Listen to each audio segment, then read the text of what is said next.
Hello, everyone, and welcome to Spiritual Talk. Sorry we're late. Bit of a technical hitch, but we got here. Hi, everyone. Hi, Paul. I'm back. Yes, how was Portugal? It was warm, mate. 28 every day. Pretty warm, and pretty cold coming back here, to be honest. Yeah. If you're coming in, guys, if you're new to the show and you're coming in, don't forget to let StreamYard have your permission so we can see your name coming up in the messages there. Hi, Lou and Paul. Hi, guys. Hi, Michelle. Hi, Andy. Oh, we got Michelle from Australia. Yeah, hi from Australia. Brilliant. Hi, Serena, and hi, Lou, and hi, Julie. And Sean as well. Sean just popped on. Hi, guys. Great for everyone to be here. In this little corner of what we call Spiritual Talk, the little world that we've created here, we really do appreciate people coming in to watch us. And also, guys, you probably noticed the new intro. All of some of the wonderful guests that we've had on here and the information they share. And it's going to be the same tonight. We've got a fabulous guest tonight, mate, haven't we? Yeah, we have. And very popular as well. And her name's Alison Ward. So maybe a lot of people have heard of that name. Very well known with books and also being on interview on Sky TV and other programs as well. So definitely looking forward to this. I don't know about you two, mate, as well. Yeah, absolutely. Let's get Alison in now. Say hi to her. Hi, Alison.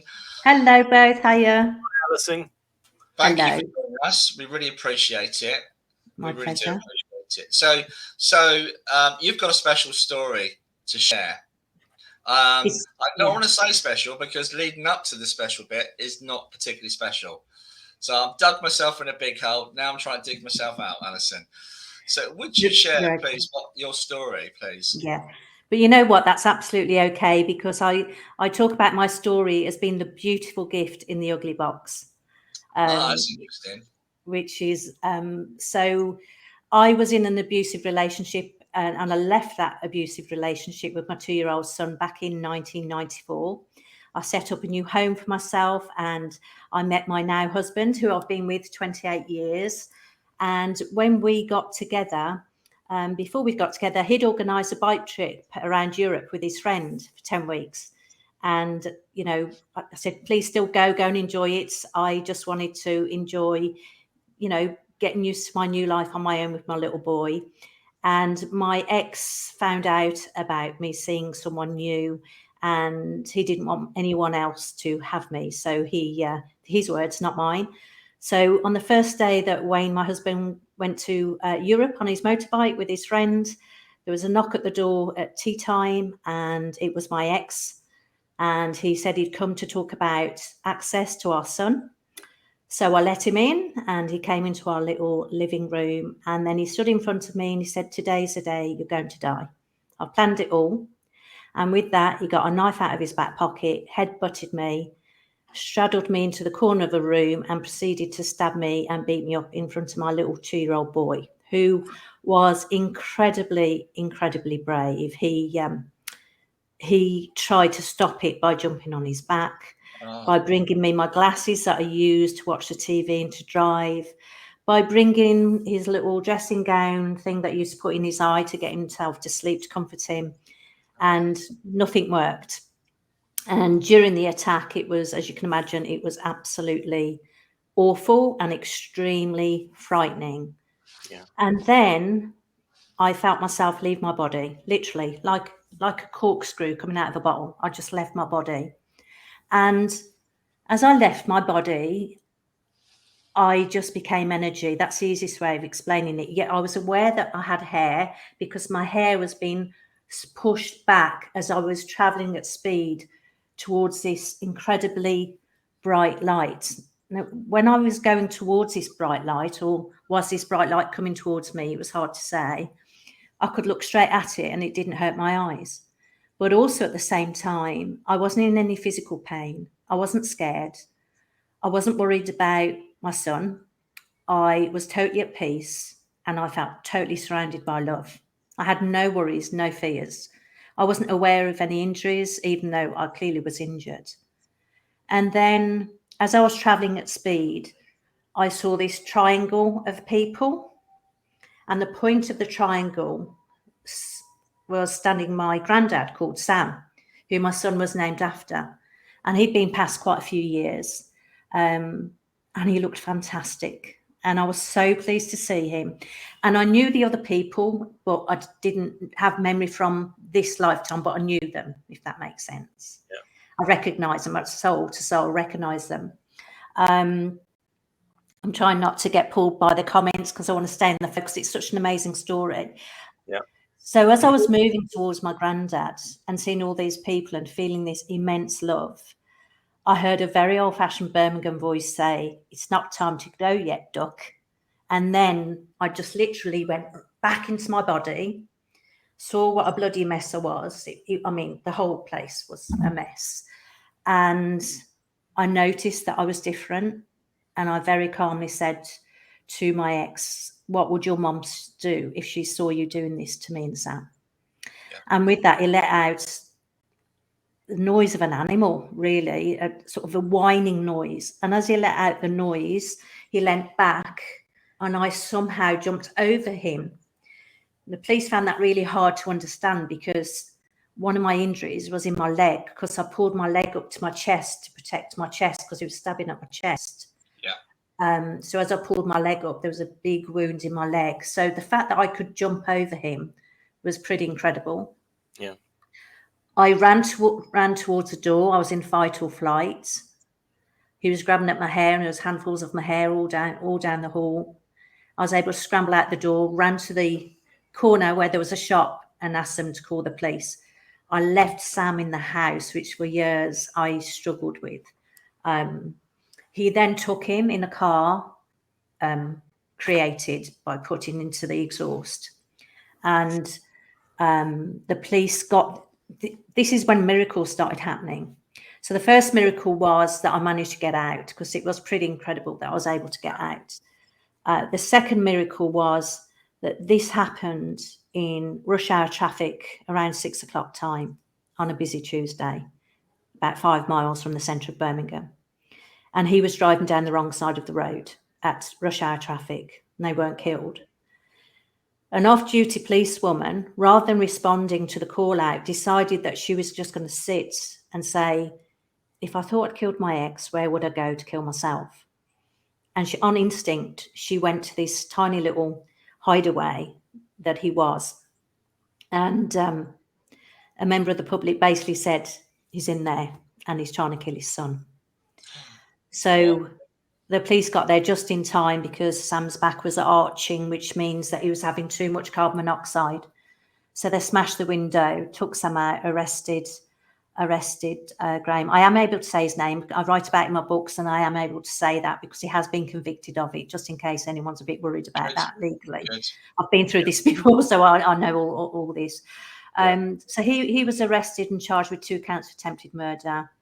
And it took about 30 months to come to court. Meanwhile, we both had PTSD, as you can imagine. Yeah. And that's when the story really continues. So that's the amazing story that led to my beautiful gift in the ugly box. Can I ask the obvious question, Alison? I'm so sorry. How is your son today? Well, interestingly, when the vaccines were out, Sam was unable to have the vaccine. He kept trying to have the vaccine. He couldn't have it. And I said to him, "You've got a needle phobia." And he said, "No, I haven't." He's 30 now. "No, I haven't, Mum." I said, "I'm telling you, you've got that because you saw your mum being stabbed." He then worked for a company that gave him Bupa, and he's been having treatment, and he's actually been diagnosed with chronic PTSD 28 years later, which is really sad and upsetting. Yeah. But he's getting some really fantastic help now. And he believes he's turned a corner, and he's helping me write my next book called Men Talk Health, which is a compilation of men's mental health stories and how they overcame them. So he's an inspiration. Well, you've written many books as well. This will be book number 7. Okay. So can we just quickly go through the books as well, because there's a lot of self-help there for people. Sure. Yeah. So I probably need to do a little bit more background before I go to that, because then it would make sense more wide. So basically, I had PTSD, and with PTSD, you get terrible flashbacks. You are woken up at night with flashbacks and memories.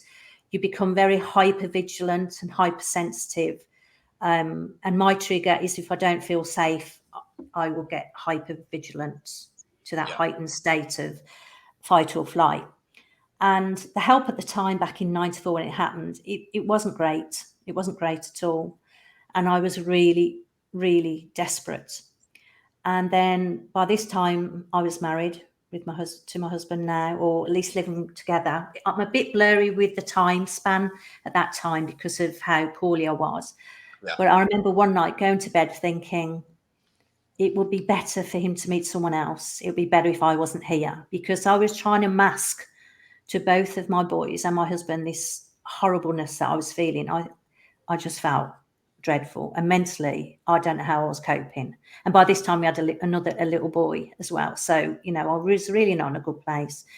So I was planning how I was going to kill myself, and I eventually got to sleep. In the early hours I was woken up by flashbacks and memories through dreams and night terrors. Now normally my husband wakes up and would get me a glass of water to calm me down, and then normally Sam would wake up after that and I'd have to go and calm him down, and this went on for about 2 years, I reckon. This time he didn't wake up. So the flashback was continuing and getting to the part that I didn't really want to remember. And I remember just being, the mental and emotional pain was just almost too much to bear. It was just, I can't even put it into words. It's just awful. I was broken. I was shattered. And then at the side of my bed, I can only describe her as an angel because that's what she looked like to me. This being appeared next to me, and she was the most beautiful woman I've ever seen. She had long, silky blonde hair, the most wonderful, beautiful face with blue eyes that were just so pure. She didn't have any lines on her face, and she just directly looked me eye to eye, started stroking my arm and saying to me, "You are safe. You are safe. It will never happen to you again. You are here to do great things." And honestly, these words were just nectar. You can imagine. So I went from being that hypervigilant to having these words being given to me that I was just lapping up. My husband then woke up and heard her talking to me. He didn't see it. Yeah. Now, Wayne is a typical bloke. Give him a bike and a pints and like a program about mending his car or his bike, he's happy. But he's very sensitive. And he was saying, "This is freaking me out. Someone's talking to you." But at the same time, there were also horrible voices saying, "Kill yourself, you bitch, you vile," awful, yucky voices. And I remember Wayne said to me, "But there's some other voices too." And I remember clearly saying, "But don't listen to those." There was clearly a battle of love and evil, fear going on.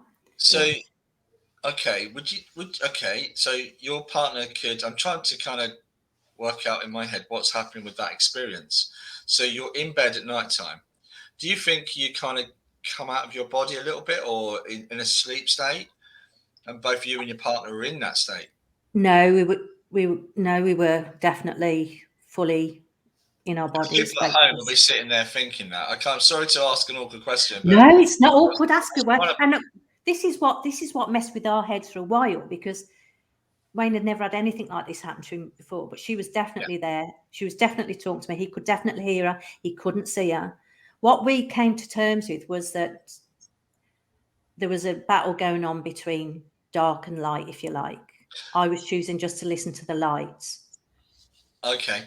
And then she just disappeared, and we literally went to sleep as if it was the most natural thing ever. It was so bizarre. Oh, that's beautiful. So do you think there's that natural correlation between mental health, that there is this battle between light and dark anyway within the person? Absolutely.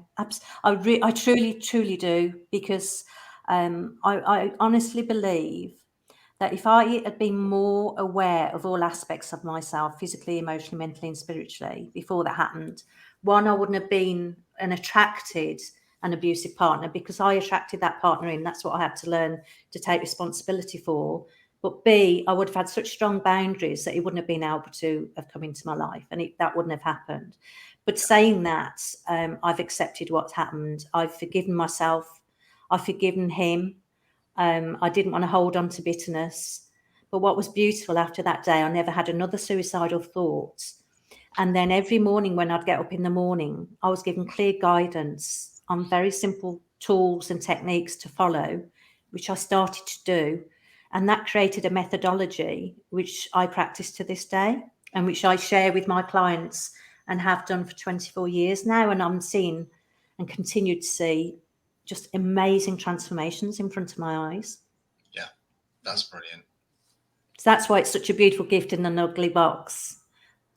I had really to die to find that gift. And it definitely is a gift, because when I'm working with someone, if it's a one-off session where someone's getting soul guidance, or if it's someone who's going through a traumatic life event that they want some support and guidance to go through, I just know what questions to ask. I know exactly when I can push, when I sit back, when I pause. I just and give them so much strong guidance. I'm so connected that it's very hard to describe what I do with the work that I do. So it's quite hard to market it, really. But you're a channel.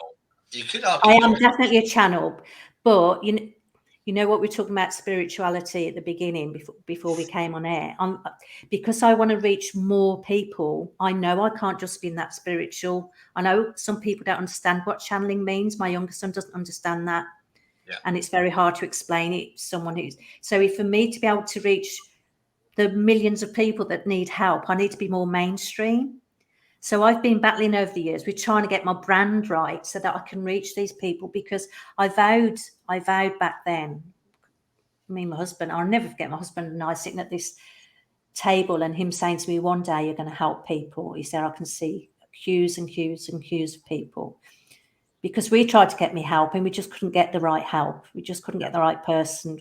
We would have remortgaged. We would have done anything to have got me the help. And I said that I wanted to be that help, not necessarily for domestic violence, but for people who wanted to change, people who wanted that support but didn't know how to change, for people who felt disconnected, for people who feel that there's more to life than the life they're living, for people who are so stuck they don't know what to do. So they come to someone like me and I just, their mirror, and I just say, ask them pertinent questions. So that's why it's such a beautiful gift in an ugly box. So the first book I wrote took me 7 years to write. All my clients kept saying, I started off doing complementary therapies, energy work, crystals, angel therapy, trained by Doreen Virtue, bless her. Oh, wow. Yeah, That's a name. Wow. Yeah, that's a name. 2005, trained by her, did a 2-year crystal course. I did my Reiki in 98 and trying to, so practiced all that. And that was definitely a leapfrog, because my clients would say to me, I love the treatments, but I love your guidance even more. So I then stopped doing treatments and just started mentoring and offering guidance. And at the time I was working part-time in a hospice, and that taught me a lot, because I worked directly with the patients. So that taught me, and the staff, that taught me a huge amount of death and dying and the importance of being present.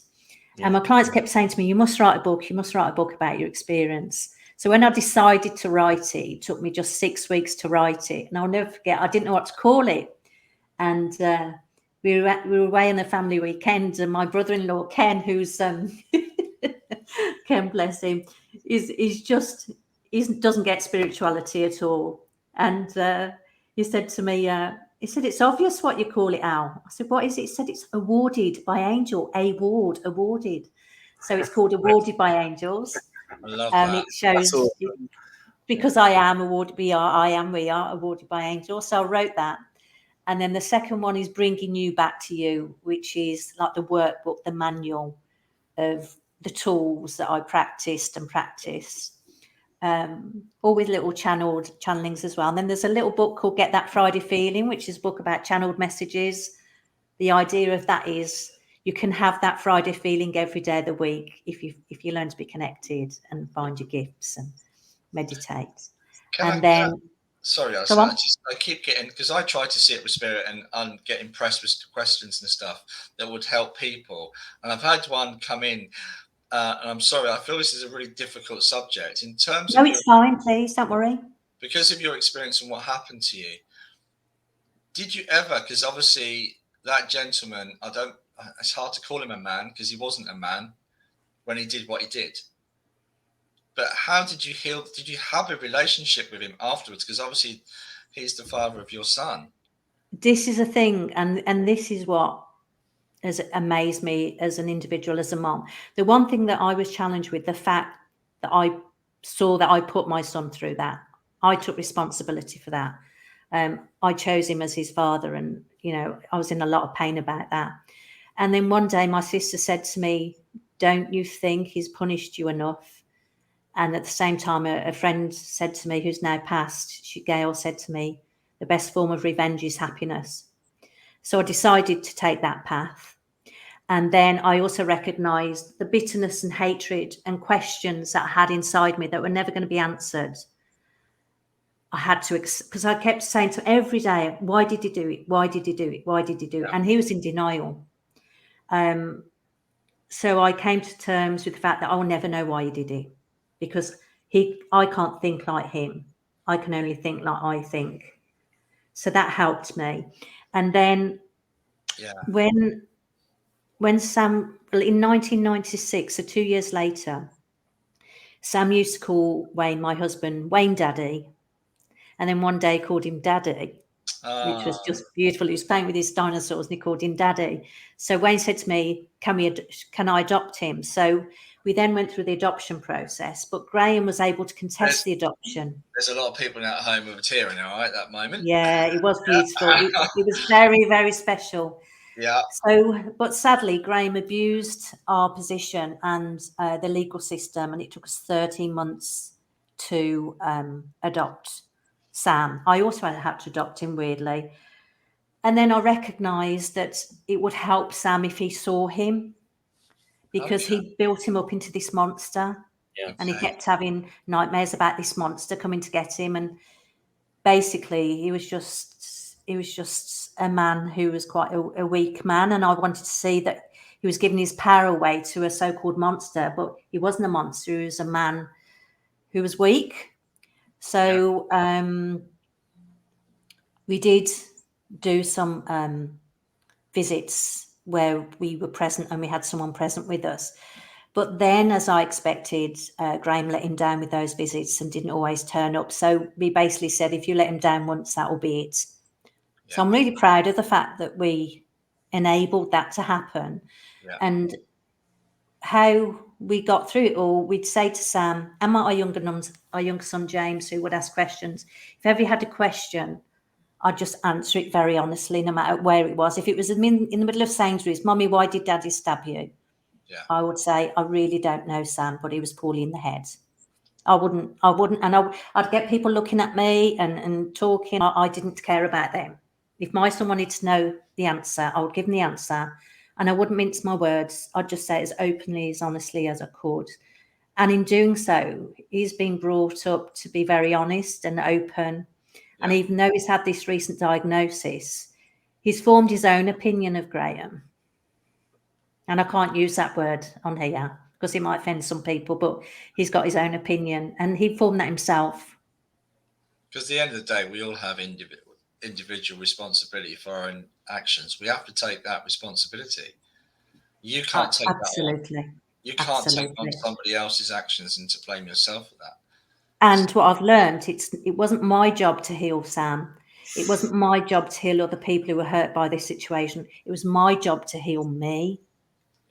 Yeah. It's not my job to heal my clients. I can facilitate their healing by showing them what worked for me. I'm working with a new client today who's recently left an abusive relationship. And bless her, it's made my heart so full today. She said, "I want to be like you." And I said, we use my story as an inspiration for something as a goal. Exactly that. And that's what Stacey's just said. You're an inspiration. Oh, bless you, Stacey. There's a lot of people on here that are resonating with a similar experience to yourself and have been through a similar experience to yourself. But can we go back a little bit and kind of go into the nice bit where you went into the spirit world? Do you still think about that a lot? Do you still have flashbacks? Can I ask you a question? Did you feel, what was the love like? Did you feel the love? What was the sensation? It was physical. It was an enveloping feeling of absolute, complete and utter love. When I first held both of my boys, I had that, thank God, I had that huge, overwhelming connection of love. Times that by, I don't know, I can't even, it was just pure love. Yeah. Pure love. Yeah. I can't say it any more than that. You can't even imagine it. It was just pure accepting. I was me, I was accepted for me, and I was accepting them for them. It was just pure acceptance, pure love, being held. Being held. Okay. Being embraced. Feeling that love in itself is like being embraced. I mean, I'm cheating a little bit because I had a similar experience. I didn't go as far as you, but I felt going towards home and the love of spirit. And it does profoundly change you. It does. I'm not the same. I don't even look the same. Even my facial structure looks different. Really? It's yeah. If I put a picture up now, you wouldn't think it was me. I just look nothing like. But also, I kind of want to say from a mediumistic point of view, Anthony, I don't know if you feel this as well. You obviously all the healing you do. You have amazing energy. Yeah. And you can feel that vibrancy and that love coming from you, and that compassion, just not for yourself, but for helping others, and that drive to help others. It never wanes. It never wanes. Do you know what my sister was saying to me yesterday? You just have kept going on and on because it has been difficult. This is my business. It's lockdown was challenging. If you don't earn, you don't get paid, and there is that side of it. The side of trying to market myself in a way that will reach people. But it's starting to pick up again now, but I can't get. Every time I think, well, I'll get a proper job. I can't. I'm stopped from doing it because something else will happen, or I'll get a new client, or I'll have an opportunity to do something. But I'm noticing a pattern at the moment, and it's really exciting me.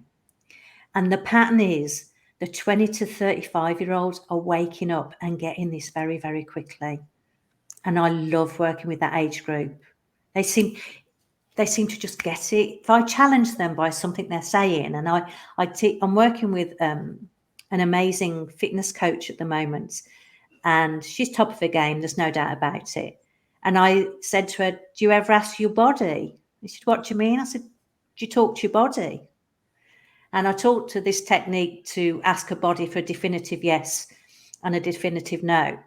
And she couldn't believe how simple it was. I said, because after the attack, I had to have ear operations because I was partly deaf from the head. And with that, I'd get vertigo, really severe vertigo. I'd have to crawl on my hands and knees. Oh, wow. And then one day I said to myself, why do I keep getting vertigo? And my body told me, because you're doing too much and your life is out of balance, which makes sense because that's spinning, life's out of balance. So straight away, I made some changes. I reduced my hours at work. I made sure I had a day where I could catch up with my jobs and just have a bit of me time. I was a young mum at the time. And you know what? I've not had vertigo since, Alison. And every time I'm starting to get ill, or I get ill, which isn't very often because my energy is so amazing, but I say to my body, why has this happened? What is showing me? What do I need to know? Yeah. So I just learn from it and grow from it. Can we have some insight into a definitive yes and a definitive no? Yeah, of course. So what I get people to do is I get people to be grounded. I get them to go into the breath and into the center. And then when they're in that place, by just connecting with the breath, I just say to them, whole self, we are now acting as one, in balance and harmony, physically, emotionally, mentally, and spiritually. Please give me a definitive yes. And then you wait until you get a response. Thank you.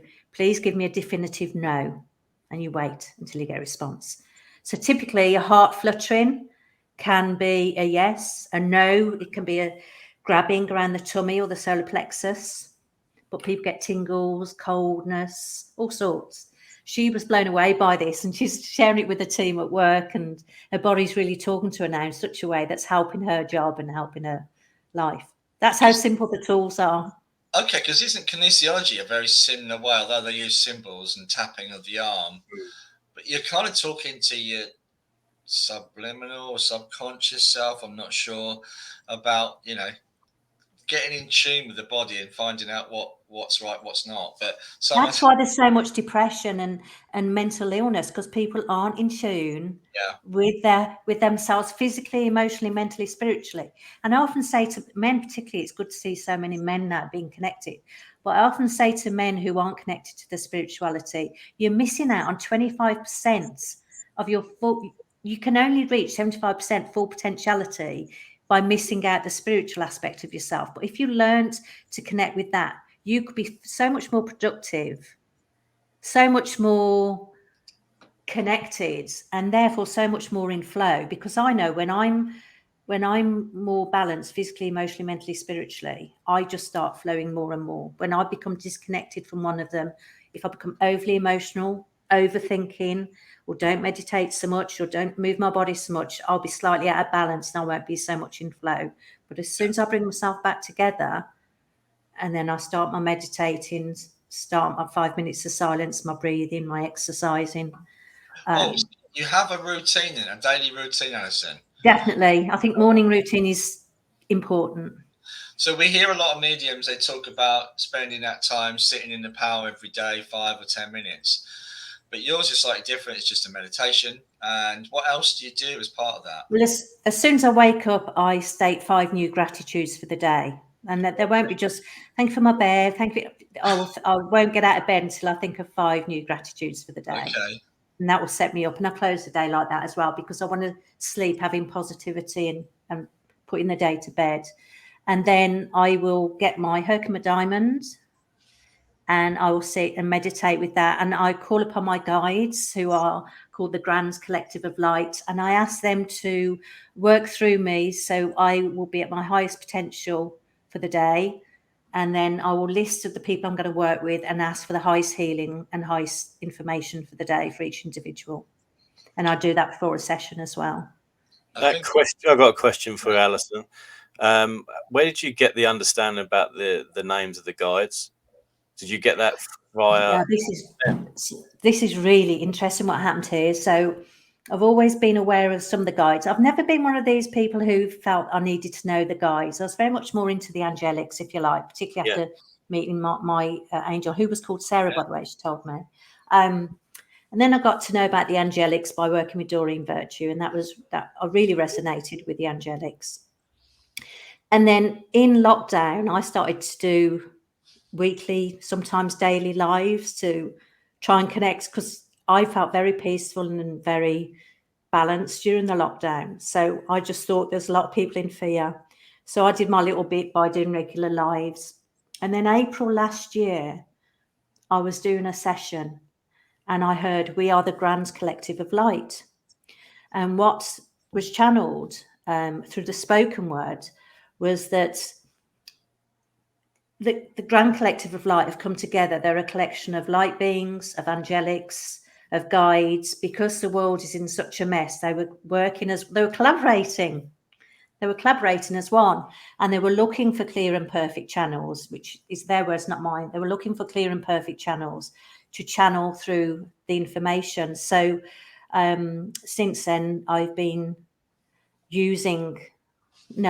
been working together to spread their words. But I don't always say that to my clients. If I'm working with a client, for example, who's going through a breakdown, or a relationship breakdown, and they're not at all connected to their spiritual self, I won't say, I've got the Grand Collective of Light here who want to talk. I will just use the words that they give me to use them. But everything they said from last April is just spot on. It's just fantastic. And it kept me on that high vibe rather than going to the fear that was coming up. Yeah. And have they had that conversation about the bigger picture, if you like, with your guides? Yes. Well, so years and years ago, I kept having this same dream where I often do travel at night as well. So I was traveling over the earth and around the earth, and then I saw on top of the earth. And as I saw the earth, it then separated like that. But before it separated, there were givers and takers, very crudely put, but people who give and people who take. And as the earth split, the takers slid off the earth. The earth came back together, and the givers just spread over the earth. And I keep being reminded of that dream. Oh, wow. And that's what keeps my faith in what's going on, without going into the drama of what's going on. So whenever they keep telling me that, you know, the truth will come out, the truth will come out, the truth will come out, and to keep the higher ground. So a lot of spiritual people have been very, I'm trying to be tactful here. Yeah. Okay. Have been very vocal about what they perceive to be going on. Yeah. And I've challenged a few of them when they've asked me, because I've said, well, you're actually encouraging fear and the fear energy by spouting that. You know, what we need to change the world is we need to be the change we wish to see. So we need to hold those high vibrations of love, of compassion, of empathy, of stepping back, pausing, observing, looking at the bigger picture, looking at what our triggers are, learning not to react rather than respond. That when we become that person, we are able to hold more light, and that light is love and purity and trust. And then we will go evolve higher and higher. But as we go into fear, we go into separation. And I feel a lot of spiritual people are going into separation, but they're not aware of it. But why is that? It's really interesting, isn't it? They call themselves spiritual, but yet they are kind of peddling fear. Yeah. Well, what the Grand Collective have told me, that as we move from the age of Pisces into the age of Aquarius, we're moving from that. We're moving into grace and ease, and life should be more full of grace and ease, where we will instantly manifest. So a lot of spiritual people, they're still very much in the old paradigm. They're still doing the old routines they did 20, 30 years ago. They probably haven't updated. I remember I went to a spiritual church, and it was when I was 14, and it was a real shock to me what happened in the spiritual church. And I'm wondering if they're still doing then what they did to me. I was asked to do the ribbons. You know where you have the ribbons in the basket? Yeah. I was 14 years old. They obviously saw something. So way before what happened to me. Yeah. And I was with my mom and my friend Gail, who passed actually. And they asked me to come in the centre. They got a man from the audience, sat him down, gave me the basket and said, right, choose what ribbons and place them on his head. So I did. And I just start saying stuff that just couldn't, all this stuff about this man, that he was suicidal. I couldn't stop all this stuff coming out. She stopped me in the end after people were obviously blown away. This man wanted to hear more of it and wanted to talk to me afterwards, but I was scared because I didn't know what happened. She didn't tell me anything about closing down. And when we got home, there were lots of activity in the kitchen, things moving, flying about. And I had a few nasty dreams after that because I wasn't taught about closing down. I wasn't taught, about what I needed to do, from cutting off and cutting the cords and not taking all this stuff with me. So I might be wrong, but I believe that a lot of spiritual people haven't evolved into these newer energies of compassion and love and truth. But their life, the problem, what is spiritual? You know, everyone has a different definition of what it means to be spiritual. They do. And my younger son's asked me that. And because I try and make things really simple. My belief of being spiritual is recognizing and understanding that I'm connected to everyone in some way or other. And I often say it's like a little grain of sand on the beach, but all that grain of sand. So if I start feeling horrible thoughts towards someone, they will feel that on some level, and that will also affect me. Yeah. But if I can be as pure in my energy, my love, and my devotion to living in the way that I strive to be, and I am that, then that is going to create change in others, whether they're aware of it or not, because they will sense that energy and they will want to know more. Yeah. That's how I see spirituality and connection. For me, it's that karmic responsibility as well, and reminding ourselves of what we do to other people, we're actually really doing it to ourselves. If we are connected, as we all are, and what I'm doing to somebody else, I'm actually, so forgive me for saying this, the experience that you had, Alison, is actually doing that to himself. Yeah. It'd be interesting to see what he looks like now. I've got no idea, no clue, but all I know is I feel amazing. going to say you look radiant. So Yeah. whether you've got a big light under your chin, I don't know, but you look very radiant. No, I haven't. You have a No. lovely energy, been- and that really comes through of how you talk about the experience and how far you've come on that journey. It's amazing, and you sound a lot more spiritual than a lot of people that claim to be spiritual that I know. Yeah. You're 5. I mean, I don't do that. I wish I did. I got into the habit of doing that, and then you kind of fall out, forget, and it's good to remind yourself that we should be grateful of our experience. I mean, I'm lucky to live in a very beautiful place in the world. Go outside and you see the green leaves and the blue water, the blue sky. It's beautiful. But I remember listening to a program on Radio 4 where they captured the last. It was a documentary on people that were suffering with cancer. They had a few months to live, and people that lived really fast lives. There was a guy who was a stockbroker who got up in the morning at 5 o'clock, finished work at 9 o'clock at night, and did the same thing for 6 days a week. Okay, he was a millionaire, he was rich, but he'd worked so hard, he missed life, and he was recording his thoughts about the last few moments of his life, and he said, I reconnected, and I just realised how green the trees are. I'd forgotten. But you've hit the nail on the head, Paul. I worked with a young man last year. Funny enough, this young man was born exactly the same day as my youngest son, James, and his name was James. And I worked with him, and he was really not in a good place, and he felt totally disconnected. So I just would teach him how to reconnect with his breath, and I would teach him how to be present and to be in that full present moment, to bring all your senses into that present moment, how you feel, what you can see, what you can touch, to get in touch fully and wholly with how you are. And so I'd then do a meditation with him, and I'd a visualization, and I'd get him to visualize how he'd like his life to look. And at the end of his 12 sessions at the max he said, I feel like I've got a special power that no one knows about. He said, I'm walking around with a smile on my face. I see green that I've never seen green like that before. He said, and you've totally changed, you've totally saved my life. I didn't, but he did the work, but he thinks I did. But that's what he says to me now. He constantly goes for walks because he cannot believe how green it is. And I said to him, what you've done, you've become connected to you've reconnected to yourself by learning to be present. Yeah. And that's what gratitude does. It brings you in the present moment. Yeah. So I'm really grateful to this Herkimer diamond. It was 240 quid, and I bought it for my birthday last year, and I really shouldn't have. I don't buy myself a load of things, but I knew I really wanted this Herkimer diamond. And then when I got it all the way from Herkimer in USA, the Grand Collective told me that they wanted me to have this because this is how I can connect with them stronger. So I hold this when I do my work, so I can connect with what we're doing. Is that more pure, that material then? Say again? Is that more pure, that kind of material? Yes, the Herkimer diamond, you can only get it from Herkimer in America. Right. That's quite unusual to have a big chunk like that, but it just really opens up your channel.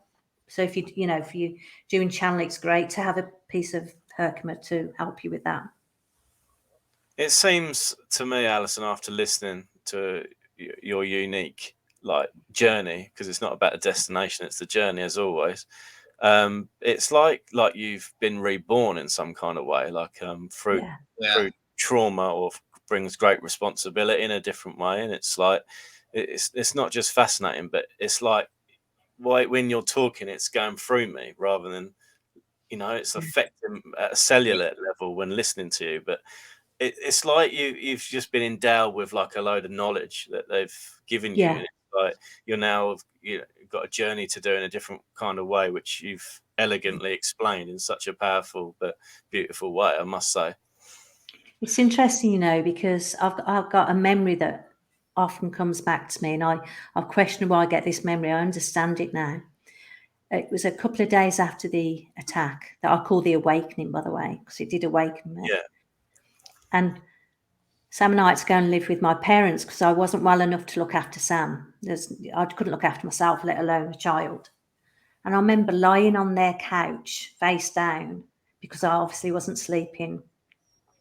I was disconnected from Sam at the time because he reminded me so much of Graham for the first few days until, you know, that didn't stay with me, thank goodness. I was lying on the couch and I heard my mum and dad come into the room. They were bringing me a cup of tea or something. And I was convinced they were going to stab me and finish me off. That's how bad my mental health was at the time. And I remember flinching and then getting up and drinking this drink and just checking them out, checking that I was safe to drink this drink, you know, with parents who loved me. And I remember thinking at that time, I could be sitting here naked because I'm not the same person. I didn't even recognise them as my parents, even though I knew they were my parents. Yeah. I have been reborn. Every thought I had from before was scrapped. I challenged every thought, every belief. And I often say to my husband now, to Wayne, how on earth did we get together after that, when you think about it? Because I must be so different to how I was when you first met me. And he just says, well, love is love. And, you know, if it's meant to be, then it is meant to be. We had this strong connection. Yeah. But we both don't know how we did it, really. And for you, Alison, to trust in another relationship as well must have been tricky too. What was interesting, I would push boundaries all the time to see how far I could push him. Right. Until I recognised I was safe. But I was doing that for a good year. I'll be honest, I was vile. I would push and push and push and push until one day he said, look, I can't keep doing this. And then the realisation of I might lose this man who truly is the love of my life and such a soulmate. I recognised that. It was interesting. I talked about this today. If you think of a needle on a gauge, I kept going from victimhood to becoming empowered. And this needle would go back and forth. I remember that time when I said something to upset Wayne where I was pushing too far. And he said, look, I can't keep doing this. I decided I'm going to become empowered and own my own stuff. Because, you know, I was taking the pee, basically. I was pushing him and pushing him. But clearly I was doing it to see how safe I was and to see what his boundaries were. Yeah. Yeah, testing the waters. Yeah. Okay, so Stacey's asked how long did it take to find someone after the attack, Alison, and to feel love wanted? But you was already with your partner, wasn't you? Yeah, so Graham and I had been finished a while, and Wayne and I got together. We were together 6 weeks, and then he went away on this trip on his motorbike, and he was due to go 10 weeks, but he came back after 6 weeks after he heard. But I don't know how it worked, really, how we got together. We just did. Obviously, Sam was my priority, but Wayne was very patient, and we just did. I think my granddad had something to do with Wayne coming into my life, quite honestly, because he reminds me very much of my granddad, Sam. So I think Granddad in spirit made it happen. Yeah. And do you know what, Stacey? The beautiful thing is I do feel totally loved, not just by Wayne and my family, my boys, but by my clients, because doing the work I do, I can't help but ending up loving. I love a lot of people. And what I've learned is the more you love, the more you love. Yeah. That love just grows and grows and grows and grows. Yeah. Sharon's asked, how did it affect Wayne overall? Yeah.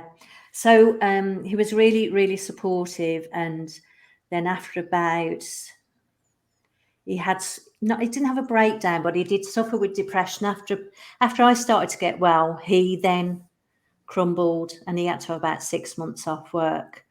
But we basically did the work together to get him well, and he did great after that. And he took responsibility for his own healing, if you like.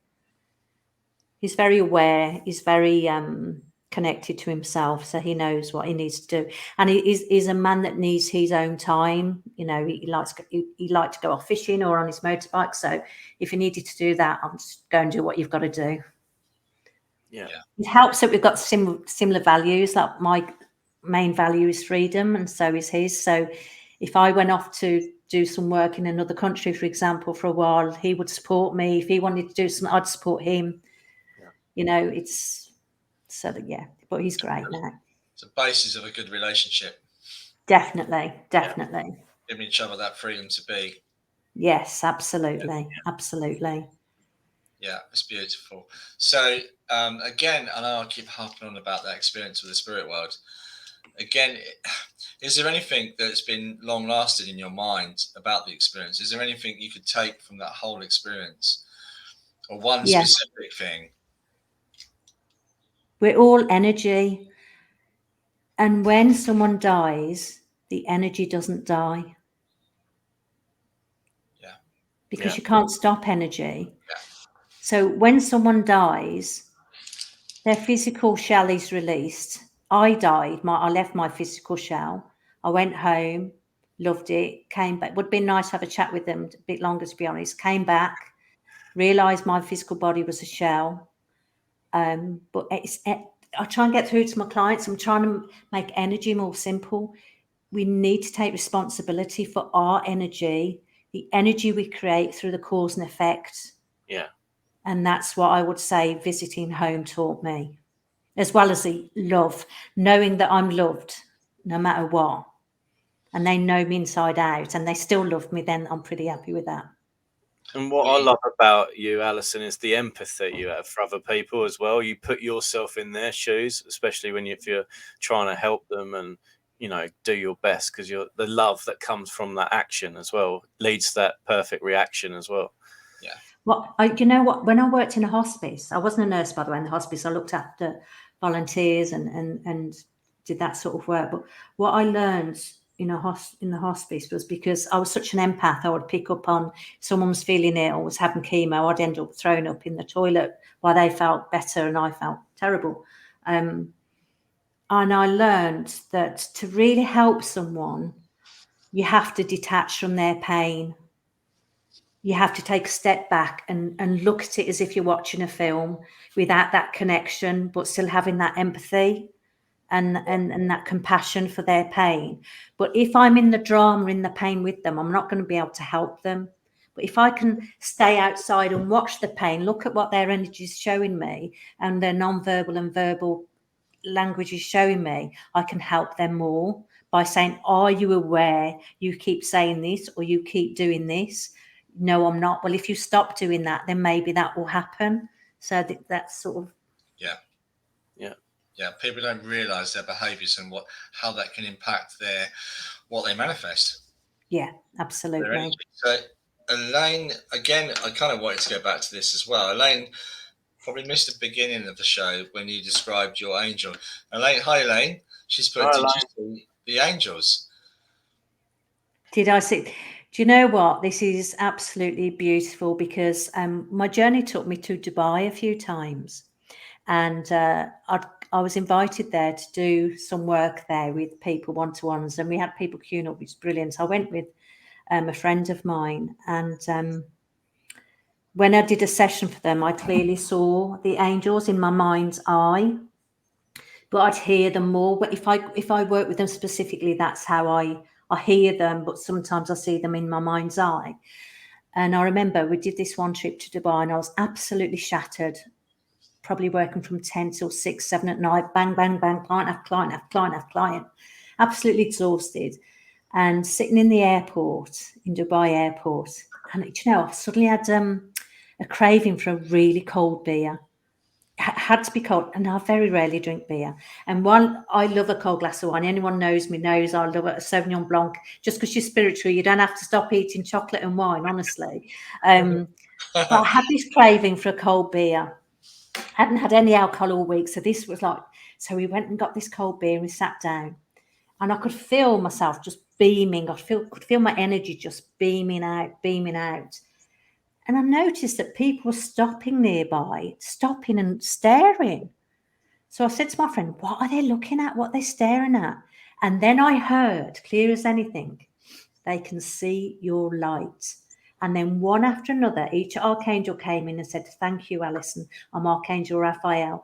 Thank you, Alison. I'm Gabriel. And it was bang, bang, bang like that. And I just start crying, pure tears of joy. I didn't cry into my beer, thank goodness. Pure tears of joy. And I remember at that time thinking, oh my God, something special has happened here. And then they said to me, now will you accept your gift? And I just said, I will. I'll accept it now. Beautiful. Very beautiful. Don't know what to say after that. And tell you what we can talk about. I think this is where spiritual people need to wake up a bit. You don't need to sit in white linen chanting at 5 o'clock in the morning, being a vegan to be spiritual. And I think this is what puts a lot of people off. They feel that you have to be a certain way. You don't. Yeah. Find your own way. If it works, you know what food suits you. You know if alcohol or drugs suit you. You know what brings you out of centre, and you do what's right for you. Yeah, again, Elaine's come out, but she's heard them singing twice. Yes, yes. I get that a lot. It's very angelic. It's like crystal. If you imagine crystal chinking, it's very much like that. And I often get them singing. If I haven't done a workshop or any event for a while now, in-person event, but I will. I normally get them singing when I wake up in the morning. So when I get that, I know it's going to be a good event. Okay. I didn't get that this morning, though. I wonder why. This is interesting. I'm a vegan, but my father was a great medium and he ate meat. Brilliant. Yeah, I eat meat. I don't eat much of it, but I love a good steak, and I bless the animal before I eat it. Is that awful? But that's me being honest. I think Jo Bradley said that as well, didn't she? Anthony? Yeah, she did. As well. Yeah. She said, am I right in saying she said she smoked? But I can't remember. But my memory's terrible. But yeah, I'm sure she said she smoked as well. So it's about who you are in your heart, isn't it? Yeah. Person you are. And also what your body needs. I went vegan for a while, and I've just felt so weak. And I remember this Chinese doctor saying to me, Alison, go home, get yourself a good steak and eat it. And that's exactly what I did, and I felt well again. I was shaking and I just felt so disconnected. See, I've just tried going vegetarian. I'm 7 weeks in. Oh, gosh. The doctor said go and get some blood tests. I'm not sure. I don't know. I'm trying. I'm still trying to hang in there. I'm trying to be Phillips has asked a question there. Sorry. I had a pink gold angel touch me on the forehead between my eyes with a thumb. Yeah, I'm feeling that's Archangel Uriel and Archangel Ariel, because sometimes I can merge their energies. So Uriel helps you see clearly what's in front of you, and Ariel helps you see the magic in life. So Carol, I will suggest to you that you're not clearly seeing what's right in front of you, and start appreciating even more, because I feel you do, even more what you have got rather than what you haven't quite got yet. Yeah. Interesting. Yeah, Sharon's put how much she's loved listening to you. You're a wonderful inspiration.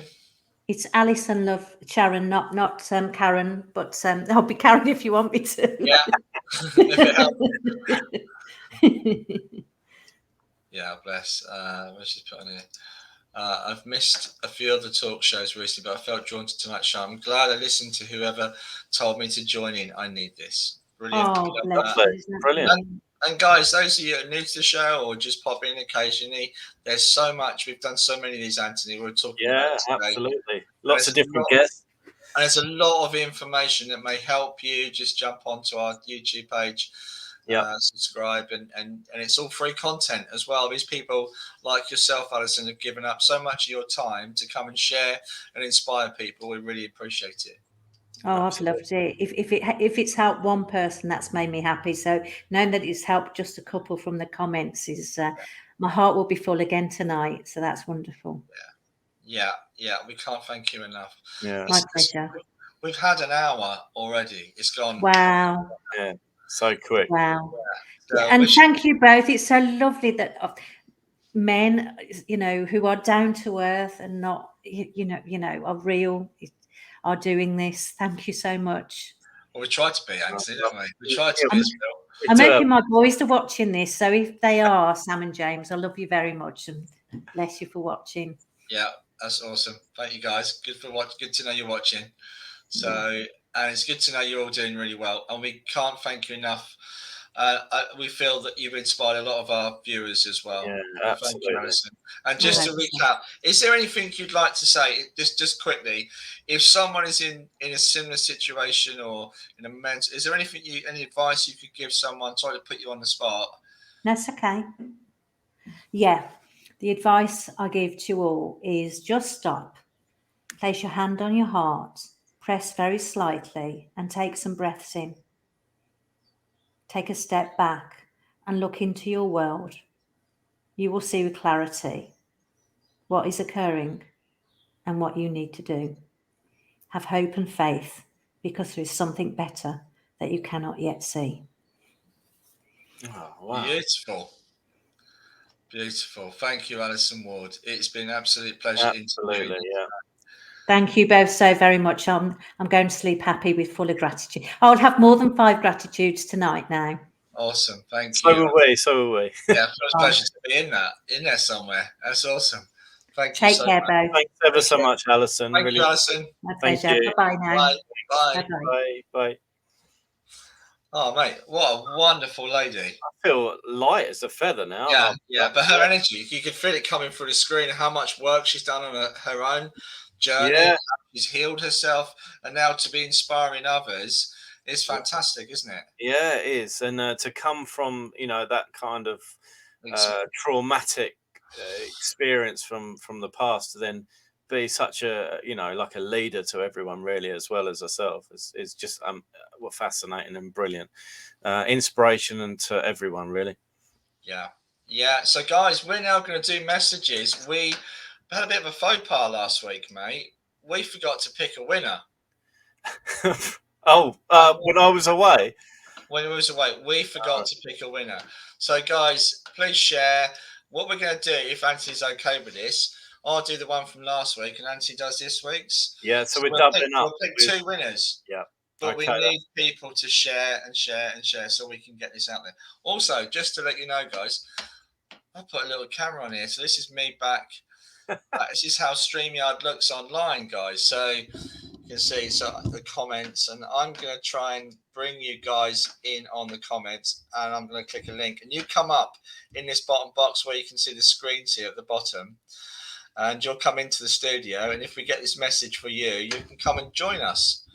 Yeah, that'd be fabulous, mate, wouldn't it? Let me get that screen off. It's a bit weird. And just make sure you click on the link, everyone, if that message is relevant to you to come in. Yeah, mate, I'm going to go first because I can feel someone with me. I'm just going to post the link in. So if you feel it's for you guys, please come in. Yeah. Fingers crossed. Oh, it didn't do it. Hold on 2 seconds. Bear with me. Yes, I'm here. I'm there. Here we go, guys. So it should be coming up now. She's gone to YouTube. It's gone into... Yeah, Facebook. It's there. Okay, brilliant. It's in the Facebook as well. Brilliant. Okay, guys, I'm going to go first. Keep sharing. Let us know you shared as well, so we know who to pick at the end of the show. Yeah, we've got 2 readings to give away. First of all, I've got Mum here from Spirit. Mum is coming into Spirit. She's talking about. She's also I can see her physically as well. I know she would have had problems with her legs in the end. She's making me aware of her legs. And circulation problems towards the end of her life. She wasn't light on her feet. She struggled with her movement. She's also talking about all the trips into hospital as well. I feel like I lived in hospital. Brilliant. Thank you for sharing, Stacey. I know she's mum as well. She keeps saying I'm mum here. Also, again, I keep seeing is hospital. She's taking me into the hospital. I'm seeing her experience of going into hospital. Okay. And thank you, Mary. She shared as well. Thanks everyone for sharing. I'm just going to keep going. Okay. Yeah. She keeps saying mum to me. I'm mum. I know you're mum, lovely. Who am I working with? Who are we going to? I've got mum in Spirit. Okay. I know. Okay. Now she's talking about food as well. She's very traditional in the food that she created. For some reason, there's something about puddings as well. I'm not sure if it's a sticky toffee pudding, but she's making me aware of the puddings, and I've just had suet puddings. as well. She's been making for her husband. I know she comes from a large family. She's making me aware of her family. Also making me, again, it's interesting, she's coming through with gratitude, because no link on this page. It depends on what page you're on, Carol. Try and go on to myself or Anthony's. It should be there. Yeah. Just going to paste it in again. And the spiritual talk group as well. Yeah, it's in there. I'm going to just put it in there again for you. It's mine, Anthony's, and my page as well, and also in Anthony's YouTube page.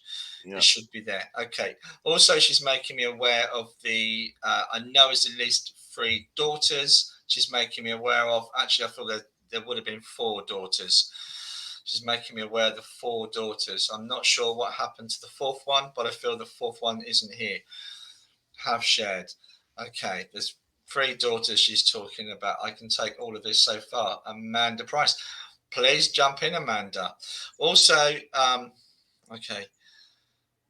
She's also talking about bingo. She was very much after her husband passed. I do feel she was on her own first. She's making me aware of that. She's also talking about going to bingo as well with friends. She was trying to make an effort to be sociable, she says. She was trying to make an effort to be sociable. She didn't always want it to be sociable. She said, I could have been difficult at times. She felt frustrated with her conditions because she had several conditions. I also keep hearing, I'm not sure she had cancer. I'm not sure if there was talk about her having cancer. It's not straightforward. She's given that to me. If you understand this message, Amanda, please jump in. She's making me aware of 3 women. I'm not sure if they're sisters or daughters. She keeps making me aware of the 3 women, but I felt there should have been 4. So it's really important. I'm just going to keep going. Amanda, if you're still listening, that would be great. Okay, correct. And the bingo. Okay, would you understand? There's this memory as well. She's talking about items of hers being left at the hospital that wasn't collected. Also, she's making me aware that there were some people that wasn't happy about how the hospital treated Mum before her passing. I know who this is. Okay, Stacey. Guys, both of you jump in. We don't mind. Okay. Just come on in. Also, okay, I'm seeing for some reason, again, she's showing me cooking. She's bringing chicken out of the oven. She's putting bacon on top of that as well. I know she would have loved her cooking. She really made a fuss of people when they come to her house. 4 granddaughters. One is not here anymore. Okay, perfect. Okay, Stacey, if you could jump in, we'd really appreciate this. Would you understand she could be difficult at times? She's making me she was difficult towards the end of her life. She was also quite sociable, but I know she would really, because of how poorly she felt, she would have had to have really tried hard to be sociable. Thank you. I know there's she's trying to give me, I'm not sure if it's Alison, but she's trying to give me the initial A that's connected into her as well. Okay. There's a link but from Anthony's, but freezing. I'm so sorry, guys. I hope it's not freezing. We're just going to keep it going. No, it's not. It's there. It should be there, guys. There we go. You should just be able to click on it and come straight in. If you believe this is for you, you should be able to click on it. If you don't want to be seen, yes, was difficult at times. It's fine for you, Julianne. Unfortunately, it's not for you, Julianne, I don't think, unless you understand all this information. So just give me the name Carol as well that connects in here somewhere. I see it. Perfect. So people are seeing it. Again, she wants to apologize for this as well, that she could be difficult at times. Okay, Stacey. Okay, here we come. Hi, Stacey. Hi. How you doing? Thank you for joining. Oh, she just dropped out. Oh. She'll be back, I'm sure. She pressed a button and ping, and she's gone. Okay, she'll be back. I'm hoping she'll be back. Yeah, it's that tumbleweed moment. I definitely I can hear chuckles from the other side as well. So, Julie was her name. Okay, I'm not sure about. Yeah, please don't give names out in case we connect with the name. Okay. Yeah. Thank you, Amanda. I didn't pick that up, so I don't know. Okay. Here she comes. Oh, here she comes. Here she comes. Thank you for being back. Well done, Stacey. Hold there. Don't go anywhere. Okay. I know, I'm not going to. Okay. Can you hear me? Yes, Yeah, perfect. perfectly. Thank you for joining us. Okay. Also, now I feel like I'm with you because I can hear her chuckling. Bear with me. You can't hear. Is that better? Yeah, we can hear you perfectly. Yeah. Awesome. Okay. Let's get working. I think my headphones are messing up. I do apologise. So Amanda's just put Julie. Did I say Julie? I'm not sure. Even I'm starting to doubt myself now. Okay, I'm just going to hang. Sorry, Amanda, if I did. Okay, here I go, Stacey. I feel I'm with you because I can feel her laughter, and I can feel there was been a really not a wicked sense of humour, but she had a really good sense of humour. I know you would have know that about her as well. And I keep prodding her. She's making me aware she wants to prod you as well. Have you been stuck or getting stuck at the moment and not moving forward? Because she's literally, as I connect with her, she's standing behind you now and trying to push you off that couch and get you moving. Yeah. What we've been talking about tonight really resonates with her in terms of for you and moving forward, being positive about yourself, you know, trying to look at life in a positive way and moving forward. She keeps saying, don't look back. She's also making me aware of the baby in spirit as well. Would you understand that? The child in spirit. She's really making me aware that you're not to worry. She's here. She's here. Okay. She's here. All right. Also, there's more than one. Would you understand another one in spirit as well? There's another one. I've got two in spirit. One was never born. Yeah. But she's making me aware of two. Yeah. She's making me aware of two. Also, okay, thank you. She's also talking about the John in spirit. You would know of the John in spirit. John is over here. You wouldn't believe it, but John is over here. And also the Michael as well that connects to the John. I believe that father and son. Michael, yeah. Okay. Well, good job, she says. You really are. The last 6 months, you are being more positive. You are moving forward. Sometimes it feels like you're going backwards, she says, but you are moving forward. Would you understand the hospital messing up with bits and pieces with her in terms of towards the end of her life? Would you understand that? She wants to let all that go. I also feel there was possessions of hers that were lost, that she's telling me, that went missing. She's making me aware of that. There was a couple of little bits and pieces of hers that went missing was important to her. Sentimental value she's talking about. Would you understand this? Would you also understand there's also a picture of her as well that's gone missing? There was a lovely picture with her partner. Would you understand that? No, I never knew my great granddad. Okay, she's talking about there's a picture in a photo frame, in a white photo frame of them together. Didn't know my great granddad. He passed long before I was born. Okay, well, I can't take this away. She's given me the picture with her and this gentleman. It looks like her partner in spirit. No. Okay. Also the A as well. She keeps giving me the A that connects in here. The A, the initial A. She did that earlier. She tried to give me initial A. It's really trying to push that forward. Also, she's okay. Would you understand? She's okay. The stroke as well. She had a mini stroke. The problem. Okay, as well. Thank you. Okay. And she says you've not been too well yourself of late. She's making me aware that you've not been too well yourself of late. Would you understand that? Up here. Okay. This is why she's resonating with what Alison was saying earlier. Okay. Again, right. She just said you're a real fighter, though. You're feisty. You're really feisty. I get that from her. Right. Okay. Thank you. Please take her love with you.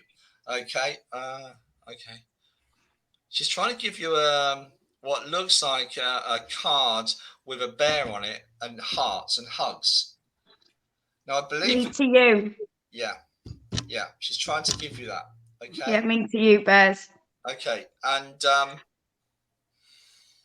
the L as well that connects into here. The L, I believe it's a child. The L, just hold on to that, can you, please? The L. Is there a Louis or Leo or something like that connects in here? got a cousin, Lewis. Okay. And not been great of late? Been struggling? Okay, she's trying to make me aware of him as well. Again, okay. Again, it's all positive. All good things are coming in here. Really, all positivity and real good things moving forward. Okay. Okay. And who's been playing up as well as a child that's been playing up, playing noise, and it's so annoying. She's just sitting back and laughing. There's My nephew. There's some My kind nephew. Okay. My mum's fiance's but just put loads of flowers in the courtyard, and my nephew's been kicking the ball and everything else. Well, we'll So, say yeah. God bless to him. We'll say God bless to him. And I want to give you all her love. Okay. All her love. Okay. A wonderful, strong lady, and the connection that she brings in. She's so much power, and she just wants to kind of push that through to you. She really was quite pushy trying to come through tonight. And please take her love. Please take her love. Thank you. Thank you for coming on. Thank you. No, thank you. I'm glad I joined tonight. I don't know who was telling me. It must have been my nan. Get in. Yeah, pushing it. But the mum as well, that she told me she was mum really strongly. Being mum was really important to her. She had 4 granddaughters. She played mum to one of them. That one passed away with her heart as well. Yeah. Okay. That makes it perfect. Okay. Again, I'll just leave her all her love with you. Oh, thank you. Pleasure. Thank you for coming on, Stacey. No, thank you. I appreciate it. No problem. See you again soon. Thanks. Thank you, Paul. Thank you, Anthony. Bye-bye. Bye. Thank you. Bye-bye. Yeah, bye. Awesome. Mate, over to you. Oh, what a brilliant one that was. It was nice when people come in and listen on the link. We love that. Yeah, I think it's brilliant when they come in, isn't it, as well? Right. Okay. Since you've been just on fire there in that last message, I've got this gentleman who's literally been by my side, but he is so literally giggling, very jovial man. As he presents himself to me, is a very fun-loving man, very happy soul. And as he comes in, he's just a barrel of laughs as well. I do feel he's a bit of a comedian as well. He's just I can just hear him chuckling away all the time. As he presents himself to me, he's not a slim man. He's not a slim man. So he's definitely the opposite of that. But I feel that this gentleman, he's making me aware that he lived life to the full in the way that he felt that he would live life to the full, if that makes sense. As he comes in, I do feel this is a father figure to someone. I want to say a father figure rather than a father, because I feel he's if he's not a stepfather, he's also like a substituted father as well for someone else, which is quite interesting. Rather than blood related, it's more like a step or a half. In that respect. So this man makes me aware that there's more than one family that he's connected to. But as he comes in, I do feel there's a connection with vehicles. So whether he was like a driver or some kind of worked with vehicles in some kind of respect. I'm not going to make this up, but I do see lorries or transits or something to do with vans or something like that as this man comes in. But I am really, really drawn towards his stomach as he's come in. I feel there's some kind of issue. I'm not a doctor, but it makes me feel like my stomach's like a washing machine. So whether this was a cancer condition or something to do with the bowel that took him over, this is what I do feel very strongly from this man. I feel that he's quite a stocky man as he presents himself to me, and he's quite thin on top as well. So I do want to say that he's either thin on top or going bald or thicker with the hair on the sides as well. He is a gentleman that looks older than his actual age, but he's actually got a younger age to what he looks like physically. And he's making me aware that he did deteriorate towards the end of his life. I don't feel he died quickly. I do feel it was drawn out process with this man, and he was a real fighter. in respect to what he was suffering with, but at the same time, I do feel that he kept a lot of things. He's saying to me, he kept a lot of things to himself to not worry people, especially his immediate family. Anyone take this so far? I'm just going to keep talking. Yeah, nothing yet, mate. No, hang on, no comments. Hold on. Yeah, no, sorry, mate. No, fine. Yeah, carry on, bud. I just feel this man had definitely had complications as well with the stomach. I am getting drawn around the bowels. I have said that, but I just still feeling that strongly from my system. And also swelling of the legs he's showing me as well. So whether this is fluid or water retention or something, and he is making me aware of medication as well. Quite a lot of different types of medication as well that this man was taking as well. I can hear Mike's there. Yeah. Well, yeah. As this man comes in, I do feel there's more than one brother in the family as well. So whether he's talking about his brother or mention a brother that's still physically alive, because I'm getting that pull towards the family that he wishes to talk about as well. And also, for some reason, I am seeing an interest or a fascination with what's this? Oh, Heather, sounding a bit like your stepdad, Heather. Okay. Yeah, I'm just gonna. Yeah, if it is, then fantastic. No one else is coming in at the moment. Yeah, see how it goes. Do definitely feel this is a pull towards a gentleman that he wishes to talk about as a brother as well. I do feel this man used to keep a lot of things to himself. So whether I don't know whether things were found that or things were, let's say, secretive, if he was secretive a little bit, because I feel he's saying to me after he passed there was things that was found out in the family, so whether they were documents or secrets or something. Heather, okay. Did you want to come in? Do you want to follow the link? Okay. Facebook user. I got this from Caroline Higgins. Can't take description of jolly man, rather not large. Related to medication, swollen legs. Okay, yeah. Now we're not sure. No, definitely jolly. Definitely, I can't take that away. Guys, just jump in. We'll know. Yeah, jump in. More the merrier. Pick it up. Yeah. Happening now. Okay, Heather. Great. Oh, nice to see you, Heather. If you can get on, it'd be great. I'm just going to copy the link in again. Very smiley man. He's just not. He's also got rosy cheeks as well when he laughs. It's like he blushes a bit. Like when he laughs, it's like his face goes. He's saying his face goes hot and gets a little bit red.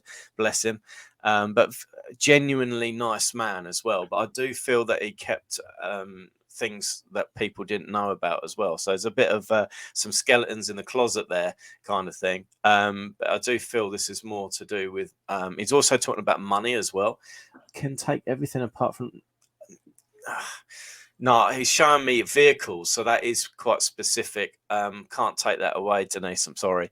Yeah, there's an understanding about vehicles. Whether this was to do with him or he's talking about people around who's physically alive, who's got connections with vehicles, that could be that as well. And he's sitting in bed, mate. That's fine. That's fine. You don't have to have the camera on as long as we can hear your voice. Absolutely. Don't want to see anything. We don't want to see any bare skin, mate. No. He used to drive vans. Okay. So it's between you then. He had lots. No, it's not cars. This is to do with vans and lorries. But that's absolutely fine. She can't get in. I don't know why. I've shared the link about 15 times. Funny, it works for some people. It don't. Yeah. Yeah. So it's between Heather and Andy at the moment. So he used to drive vans. Can you understand it being white transit vans, Andy? And if it's not, it's definitely to do with like not as big articulated lorries, but something in between, bigger than a van but smaller than a lorry. I don't know what that is. You would know. Maybe. What does that mean, Sean? You can take some of this information. And I am doing the job he used to drive. Rowan B's put. Heather's in. Oh, Heather's in. Here she is. I need you to come in, Andy, as well, because this is between both. But Hello, Heather, again. Hello. And what can you take so far from this lovely man? Most of it, actually. And there Right. could be a very good reason why if it is who I think, it could be a very good reason why that's happening today of all days. He's also talking about there's before we go back over what's already been said, because this man is a character, and I just feel that he's so jovial, and I just see him and I can hear him laughing. And can you understand the rosy cheeks when he used to laugh as well?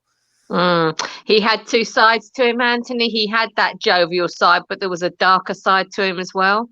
Right. Okay. So would you understand the darker side being secretive? Yes, absolutely.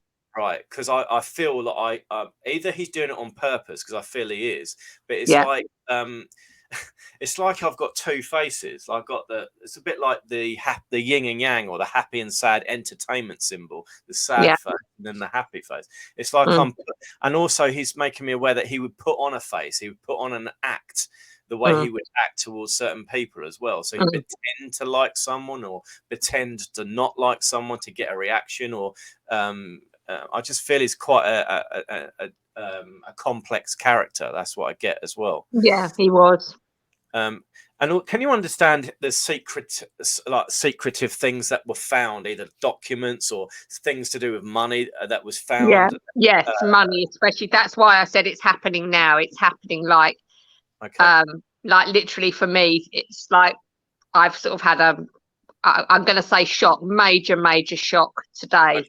That I found out, and it does concern money, and it's all been done very secretively as well.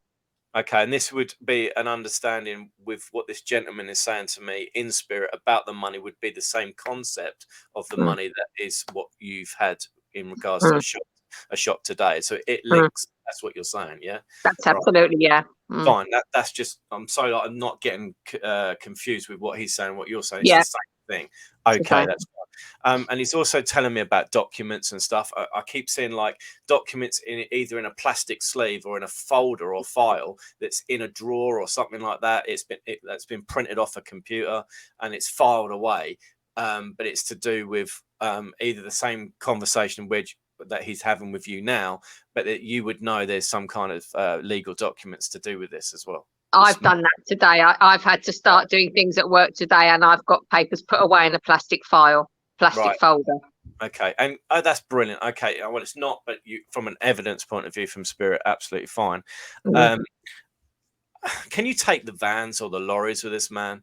Because I know we've got another guest another listener who can take that. Can you take that with this man? Not immediately, no. Right, so I might have two people here, for one for you, one for him.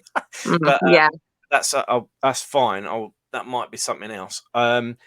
Right, can you take the bowel problem this man would have had? Yes. Right, around the intestinal tract. Yeah. Like some kind of cancer or some kind of colitis or something of that description around the bowel. He did have colitis. Yeah, he did. Right, thank you. I did get the right word. Yeah, no, he did. And I just feel that this man would have actually it put a brave face on, but suffering inside, kind of thing, in more ways than one. That what you said earlier about he would keep things secret and not tell you, like when he had 2 heart attacks during his lifetime, and each time he was feeling so severely ill and he just didn't bother to mention it to anybody, not even my mum was alive at the time, and he just kept it all completely quiet until it was like, oh God, call the ambulance quick kind of thing. So he just didn't discuss it and leave it to the last minute kind of thing as well. But he's also saying that it's just really strange, this man, because not saying he's strange, but he comes across like these two people. But it comes across like I want to be like the center of attention, and I want to be fun and laughing and jokey, and I can see his rosy red cheeks like blushing because he's laughing and showing a lot of happiness, and I want to wind people up as well. I want to sort of, see if I can get a reaction out of someone as well. Does that make sense? Yeah, it kind of does, but it wasn't always done in a very nice way. Right. Okay. Whether that's perception versus reality, but that's what he's making me feel like. Whether you liked it or not, I'm going to do it anyway, even if someone doesn't like it. That kind of thing. So bit of a little devil as well. For some reason, I want to I know I'm wearing a suit jacket, but I want to put a jacket on this man as well. So I want to be smart, but then I want to be casual at the same time. So it's like it's giving me like I want to dress up when I go out to social do's and things, but then at the same time I want to be just relaxed and wear what I want. So it's like he's showing me again as two people. Yeah, he wasn't great at dressing up. I'm not quite sure about the dressing up, but he was kind of like any old things, and he wore the same scruffy old coat for years, kind of thing. So he would dress up if we go out. So for instance, when we went to a family wedding, he'd put a suit on then, and he would do it. Right, but he was happier off being casual. Okay, I'm going to say two reasons why that was mentioned.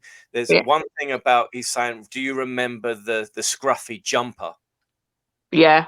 Remember this, and it was either torn or it was like really rough around the edges, around the cuffs or the collar, like the thread was being pulled out, but he'd still wear it. Can you understand that jumper? And it's like it's patterned, like in striped or something. It looks like browns and reds or something. That's that kind of thing. I might be getting the color wrong. I'm colorblind. Forgive me. But at the same time, he's making me aware of when he's dressing smart, like being part of like a gentleman's club or a conservative club or something like that. In that respect as well. Can you understand that? Yeah, I do. Yeah. So it's not the wedding; it's the club he's referring to. It's maybe, it could, And it's all men there. There's no women. He's saying. Yeah, I know what the club is. Yeah. It's funny enough because he used to own a snooker club, so it was, but it was like mostly all men, right. All men and all sort of like darts, snooker, slot machines. It wasn't a woman's place at all, but he owned and set up a snooker club from scratch. Okay, I do feel this is a gentleman that I might have picked up before when we did a reading a while ago. I'm not saying it's the same gentleman, but there's a connection. I don't know why, but I just see like trilby hats and gangster kind of stuff now with this man as well. So I don't know if there's part of gangs or something like this. And I am getting to for some reason I'm now seeing I've got weapons in my hands as well, like guns and a knife in one hand. So I don't know whether he's trying to paint a picture. There's a bit of a shady kind of background to him as well. Can you understand that? Yeah, definitely. Okay. I won't go into detail on that one then. Yeah, just don't upset Heather. If you can take that, that's brilliant. And I'm not gonna mess with him. It seems like if he likes you, you're his best mate. If he doesn't like you, then you're not going to be around anymore. No, quite right. Kind of he was very much sort of like, if people don't want to talk to, sorry, I can say this on there. He said, if people don't want to talk to me, Sodom sort of thing, let them get on with it. Yeah. You know, he was very much like me or don't like me. I couldn't care less one way or the other sort of thing. He was a bit like that. I don't know what this is, Heather. This is me. We got this at the Arthur Finney College, didn't we, Paul? Where you have to really sometimes put your head on the block. But in this sense, I don't know what this is, but I'm just going to say this. This is. Can you understand the milkman or the milk float? This is really strange, but it's given me a person delivering milk from a milk float. Yes, I do. Yeah, I do understand it. It's way back into my sort of like childhood days, but yeah, it is. I do understand it. It was a part of a business that he had. Right.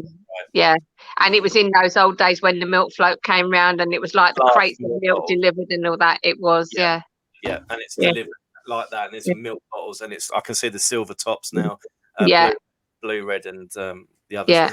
In that respect, okay. I'm going to cut this now. I don't want to because I feel like this is your life for this man. The red book's coming out, everything.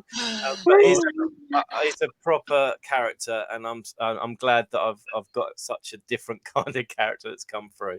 Thanks, Anthony. Thanks ever so much, Heather, for coming through as well. Heather, before you go, can you see the comments? What people have said?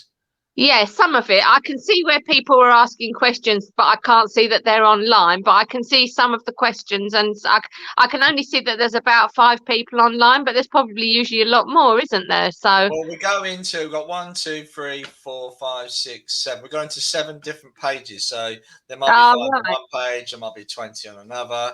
Right. So yeah, we're going to different destinations. So Yeah. Yeah. Louise can't see a link. So it depends on what page you're going to. At least 4 or 5 of them, we definitely do put the links in. Yeah, Yeah. Julie's got 14 on one. So yeah, it all depends. So we've 7 of them. So what I was going to say was, if you can see anybody that's shared, can you pick a name for Anthony or for me? I don't know. I see. I can't see it at the moment. Shall I come out? Right. Yeah. I can't see it while I'm in the studio, but I can see them when I come out. Oh, okay. Maybe. Okay. I was gonna say I was gonna get you to message, but it's all right. I thought it was gonna be a good idea, but technically it's just bombed. Never mind. Okay. But we can. But thank you for coming in, Heather. We really Oh, appreciate thanks it. for having me in. Awesome. Thanks, Anytime. Heather. Lovely to see you Okay. again. And you too. Take care, guys. Okay, guys. Take Heather. How do I Bye-bye. get out again? Bye. Oh, Liz, there we I are. can do it for you. Yeah, there you go. There we Lovely. go. Awesome. So, shall I pick one for you? You pick one for me. Before we go on, I just want to say, Andy, I think there was a connection there for you as well, but there was 2, so I had to go with one. But I know you was accepting the vans and everything, but I'm not disputing that contact wasn't there tonight for you as well. Okay, just thought I'd say that. Yeah. Okay, mate. Brilliant work, as Julianne said. Awesome. So, can we? I'll pick one for you. Pick one for me. Mm-hmm.